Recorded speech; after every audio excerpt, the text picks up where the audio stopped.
Madali lang makapag-loan sa Tala app. Matagal ko na itong pinopromote sa inyo hanggang ngayon, kaya legit na legit yan, so no worries.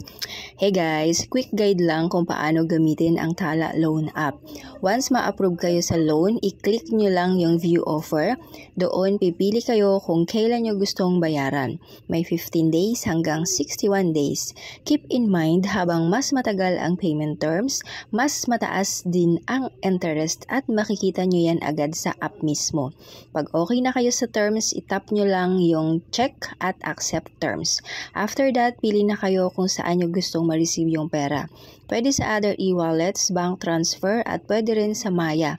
Walang charge sa Maya, kaya yun ang pinili ko. Make sure na tama ang full name at number na ilalagay nyo para walang problema sa pag-receive ng pera. Few minutes lang, papasok na agad ang loan sa number na nilagay mo.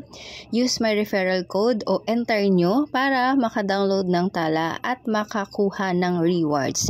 And reminder, lahat ng transactions ay nasa Tala app lang. Huwag maniniwala sa mga nagme-message o nagp-PM.